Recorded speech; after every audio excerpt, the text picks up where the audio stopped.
आज हम जो चैप्टर स्टार्ट करने जा रहे हैं, मतलब हमने तो बजट पढ़ा दिया था, उससे क्वेश्चंस कैसे आते हैं इसका मैं इस लेक्चर में जिक्र करूंगा। तो पहले क्वेश्चंस जो आते हैं इस बजट से, आपसे पूछेगा कि what are the implication of revenue deficit. Revenue deficit का क्या इम्प्लीकेशन है, मतलब इसका क्या प्रभाव, इसका क्या चीजें होती हैं, इस चीज को आप लिखेंगे। पहला नंबर 3 पॉइंट डालेंगे इसमें। The government may have to cut its expend. जब अगर रेवेन्यू डेफिसिट होगा, डेफिसिट तो आपने पढ़ा अपने बजट में कि डेफिसिट, रेवेन्यू डेफिसिट किसको कहते हैं, बजट डेफिसिट किसको कहते हैं। तो जब हमारी चीजें कम है, कमी है, जिस चीज की कमी है, तो गवर्नमेंट उस पर क्या एक्शन लेगी, क्या करेगी। तो government may have to cut it expenditure on welfare scheme. जब उसके रेवेन्यू डेफिसिट की स्थिति में हो गई सरकार, तो क्या करेगी, अपने एक्सपेंडिचर को जो वेलफेयर पे खर्च कर रही थी उसको वो कम करेगी। इसीलिए कहा the government may have to cut its expenditure on welfare scheme.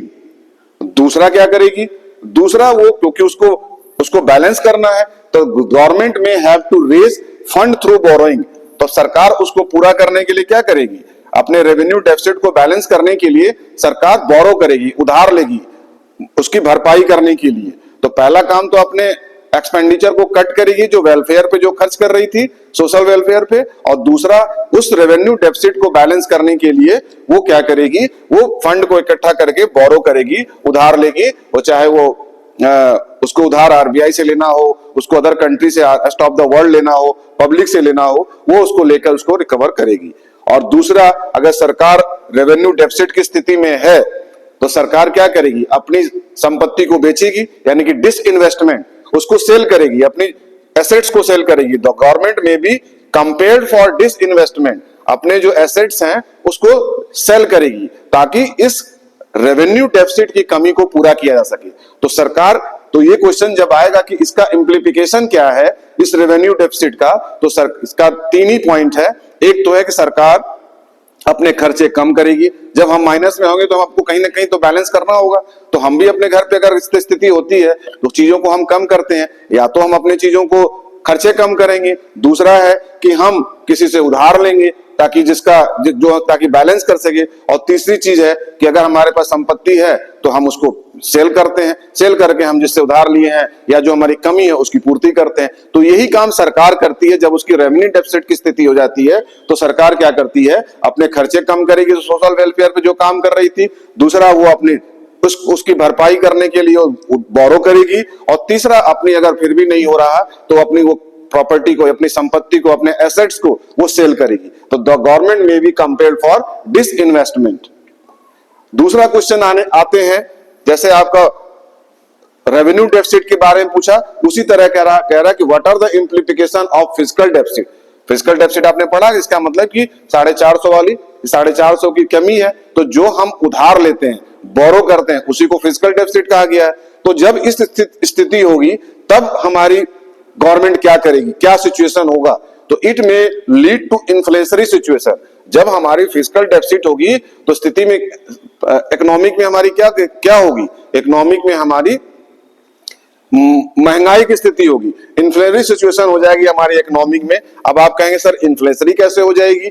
देखिए, जब हमने कहा कि जब हमारा फिस्कल डेफिसिट हो रहा है, फिस्कल डेफिसिट का मतलब हुआ कि बोरो, तो हम अपने उसको हमारी एक्सपेंडिचर ज्यादा है और हमारी इनकम, हमारी रेवेन्यू रिसिप्ट कम है। तो जब हमारी टोटल एक्सपेंडिचर ज्यादा है और रेवेन्यू रिसिप्ट कम है, पैसे कम आ रहे हैं और खर्चे ज्यादा हैं, इसी को फिस्कल डेफिसिट कहा गया। तो जब सरकार को पता चली कि हमारी इतनी कमी है, 450 हम लॉस पे हैं, तो उसकी भरपाई करने के लिए सरकार बोरो करती है। तो जब बोरो करेगी तो हमारी इकोनॉमी में क्या आएगी, मनी आ जाएगा, पैसा आ जाएगा।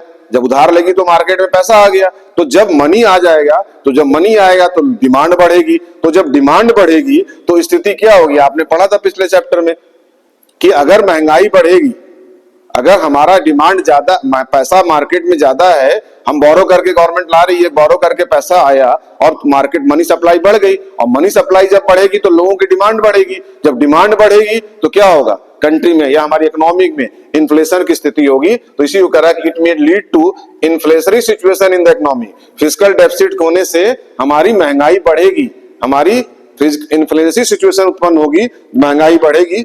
ये हमारी फिजिकल डेफिसिट का इंप्लीकेशन है। और दूसरा क्या होगा, it may lead to financial burden in the form of depth. अब सरकार अगर बोरो करेगी तो क्या उसको चुकाएगी? नहीं, उसको चुकाएगी भी, तो सरकार के क्या होगी, फाइनेंशियल बर्डन, उसके फाइनेंशियल उस पर बोझ बढ़ेगा। ये दूसरा स्थिति होगी फिजिकल डेफिसिट होने की वजह से। और तीसरा जो होगा क्राउडिंग आउट। ये क्राउडिंग आउट क्या है? It is a situation when high borrowing by government reduces the availability of fund for private investor. अब ऐसे आप इसको समझिए कि मान लीजिए ये पूरी मनी की टंकी है 300 ml की, इसमें पैसे पूरे हैं मनी, और सरकार इसमें से 270 ml पूरा गवर्नमेंट ले ली, बोरो कर ली। भाई हमको अपने फिजिकल डेफिसिट को बैलेंस करना है, सरकार ने 270 ml ऐसा तो पूरी पैसा 300 में से 170 सरकार ले ली। अब बचा क्या? 30। तो 30 केवल बचा प्राइवेट इंटरप्राइजेस के लिए, और या ये पूरा 300 पूरा ले ले तो प्राइवेट इंटरप्राइजेस के लिए, या ध्रुव भाई हम मानी गए पैसा मांगने तो उनके को तो मिलेगा नहीं कि नहीं भाई हमने तो सारा गवर्नमेंट को दे दिया।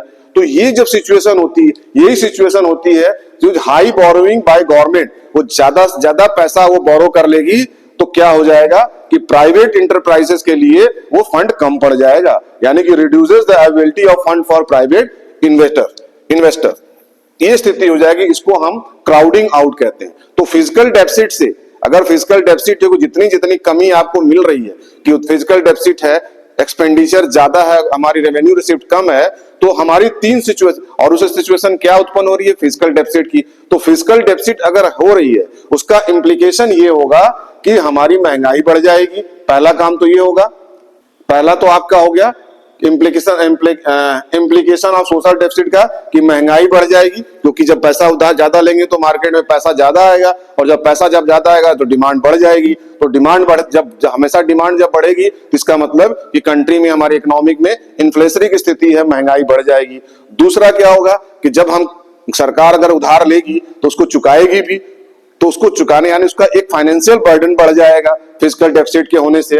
और तीसरा क्या होगा कि जब उसकी फिजिकल डेफिसिट की स्थिति है तो वो बोरो कर रही है, तो हाई बोरिंग, ज्यादा से ज्यादा वो गवर्नमेंट उसको क्या करेगी? उधार लेगी, बोरो करेगी। तो स्थिति प्राइवेट सेक्टर के लिए क्या होगा? अवेलेबिलिटी के चांसेस कम हो जाएंगे। तो इसको हम कहते हैं क्राउडिंग आउट।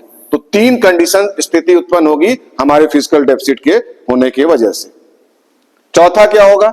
चौथा, high physical deficit leads to low GDP growth. और चौथा आपकी, जैसे मान लीजिए किसी की रेवेन्यू 100 रुपया है, किसी को 120 है, और किसी का मान लीजिए तो नो, अब यहां पे नहीं, ठीक है, ये दूसरा क्वेश्चन। तो हाई, और तीसरा क्या होगा? High physical deficit leads to low GDP growth. और जब ज्यादा डेफिसिट, फिजिकल डेफिसिट लीड करेगी तो क्या होगी? हमारी कंट्री में जो जीडीपी की जो स्पीड है वो लो हो जाएगी, leads to low GDP growth. तो ये 4 की सिचुएशन होगी जो मैंने आपको इसमें बताया। दूसरा, can there be physical deficit without revenue deficit? एक क्वेश्चन आता है कि क्या फिजिकल डेफिसिट रेवेन्यू डेफिसिट के बिना हो सकता है? तो हो सकता है भाई, कोई जरूरी तो नहीं है ना, कोई एक सब्जेक्ट में अगर फेल हो रहा तो सारे सब्जेक्ट में फेल होगा। तो जैसे देखिए यहाँ पे 100 है और 120 आरआर रेवेन्यू रिसिप्ट्स है और रेवेन्यू एक्सपेंडिचर है, तो ये 100 है और रेवेन्यू रिसिप्ट 120 है, तो यहाँ क्या रेवेन्यू डेफिसिट होगा? क्योंकि आपके यहाँ पे रिसिप्ट ज्यादा आ रहा और खर्चे कम है, लेकिन यहाँ पे फिजिकल डेफिसिट आपकी 95 हो रहा। तो लेकिन जरूरी तो नहीं है ना कि अगर यहाँ पे रेवेन्यू, यही कह रहा कि फिजिकल डेफिसिट अगर होगा क्या विदाउट रेवेन्यू डेफिसिट से, रेवेन्यू डेफिसिट के बिना क्या फिजिकल डेफिसिट हो सकता है? तो बिल्कुल हो सकता है, क्योंकि जरूरी नहीं कि यहाँ पे 100 रुपीज इसको मिल रहा है, इसके पैसा ज्यादा आ रहा है और खर्चे कम है, लेकिन यहाँ एफडी में क्या हो रहा है? एक्सपेंडिचर ज्यादा है और हमारे खर्चे ज्यादा है और हमारी रिसिप्ट जो आ रही है कम आ रही है। तो जरूर यहाँ 95, यहाँ पे ये फेल है, लेकिन यहाँ पे ये पास है, अकाउंटेंसी में पास है, मान लीजिए यहाँ इंग्लिश में फेल है। तो ये स्थिति हो सकती है। तो इसका आंसर होगा yes, there be a physical deficit without revenue deficit के बिना भी फिजिकल डेफिसिट हो सकता है। जरूरी नहीं है कि इसमें फेल है, अगर रेवेन्यू डेफिसिट ठीक है तो ये भी चीजें होंगी। तो इसी को हम लिखेंगे yes, there be a physical deficit without revenue deficit. चौथा क्वेश्चन है, what are the implication of primary deficit? Primary deficit में हमने क्या बताया था? पीडी, तो same as a physical deficit. जो 2 में आपने पढ़ा था, और give two measure to correct. अब रेवेन्यू डेफिसिट को करेक्ट कैसे किया जाएगा? भाई सरकार को उसको करेक्ट तो करेगी, तो क्या करेगी? अपने एक्सपेंडिचर को कम करेगी, यानी कि टू रिड्यूस और डिक्रीज एक्सपेंडिचर। कैसे? अब सब्सिडी देना बंद कर देगी जब स्थिति उसकी होगी तो। और क्या करेगी? Increase income. भाई दो ही चीज होती है कि अगर हम माइनस में जाएंगे तो यही कहा जाता है ना कि आप अपने खर्चे कम करो और अपनी इनकम को बढ़ाओ। एक आम आदमी के लिए भी यही है कि अगर हम अगर माइनस में चल रहे हैं तो हमें दो ही कंडीशन करना करें, हम अपने खर्चे कम करें और हम अपने इनकम की सोर्स बढ़ाएं। हम कैसे? मेरे पास इनकम आएगा ताकि हम बैलेंस कर पाए। तो फिजिकल रेवेन्यू डेफिसिट को सही करने के लिए सरकार क्या करेगी? अपने खर्चे कम करेगी। जो सब्सिडी दे रही थी, सोशल वेलफेयर पे जो खर्च कर रही थी, वो कम करेगी और अपने इनकम बढ़ाएगी। इनकम कैसे बढ़ाएगी?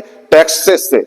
जब टैक्स बढ़ाएगी तो उसको रेवेन्यू के रूप में जब पैसा आएगा तो ही उसको वो सही कर पाएगा। तो 5वां क्वेश्चन में आप ये लिखेंगे, ये दो चीजें कि टू रिड्यूस और डिक्रीज एक्सपेंडिचर, एग्जाम्पल सब्सिडी, और increase income tax, income as example taxes, जो रेवेन्यू के फॉर्म में आएगा। तो ये 5 तरह का मैंने एक एग्जाम्पल क्वेश्चन दिया कि ऐसे क्वेश्चंस आएंगे तो आपको इस तरह आंसर देना है। क्लियर? अब हम नेक्स्ट लेक्चर में स्टार्ट करेंगे आपका balance payment. Balance of payment, हम जिसको हम फॉरेन एक्सचेंज कहते हैं, foreign exchange and balance of payment. तो हम चर्चा करेंगे बैलेंस ऑफ पेमेंट में नेक्स्ट लेक्चर में। Thank you.